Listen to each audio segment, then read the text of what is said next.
பிதா சுதன் பரிசுத்த ஆவியின் பேராலே ஆமென். ஆமென். பிதா சுதன் பரிசுத்த ஆவியின் பேராலே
என்ன அப்படிங்கிறது ஒரு உண்மை நிலவரம் என்ன, அன்றைக்கு நடந்த உண்மை என்ன அப்படிங்கிறது இன்றைக்கி நம்ம தெரியப்படுத்தணும்.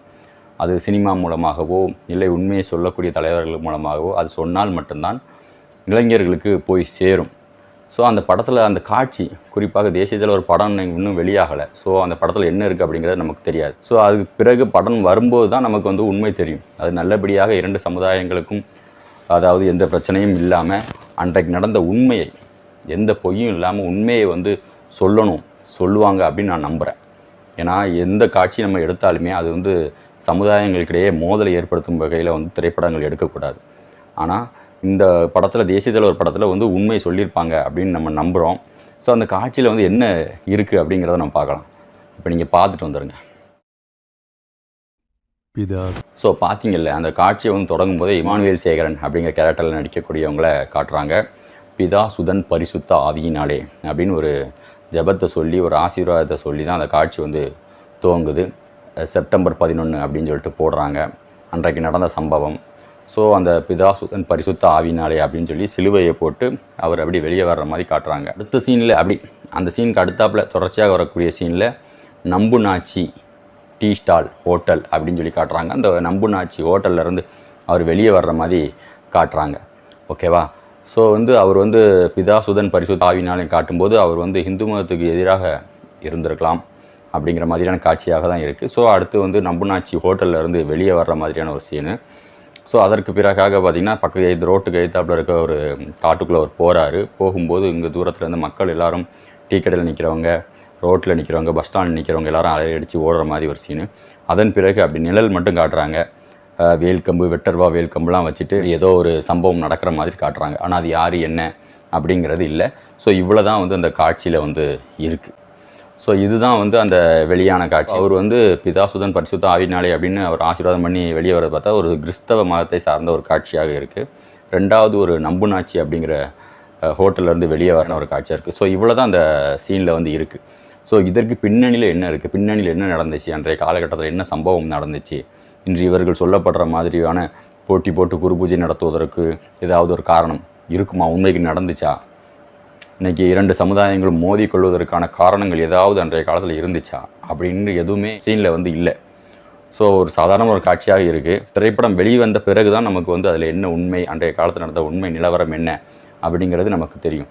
ஏன்னா வரலாற்றில் வந்து நடந்த ஒரு உண்மையை வந்து பதிவு பண்ண வேண்டியது அவசியம். ஏன்னா பதிவு பண்ணலைன்னா இன்றைக்கி உள்ள அரசியல்வாதிகள் அவர்களுக்கு இஷ்டத்துக்கு வந்து எதையாவது மேடையில் பேசி எதாவது பிரச்சனையை வந்து ஏற்படுத்திடுவாங்க.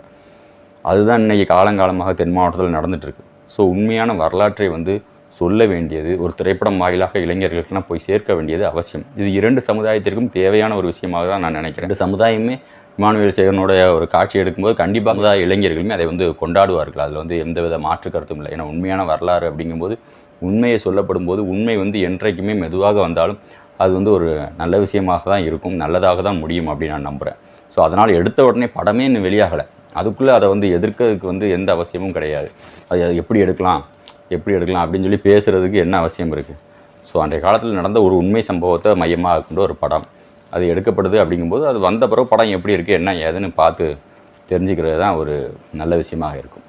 நன்றி. மீண்டும் ஒரு காணொளி நான் உங்களை சந்திக்கிறேன். நான் சந்தன பாண்டியன். ஜெய் ஹிந்த்.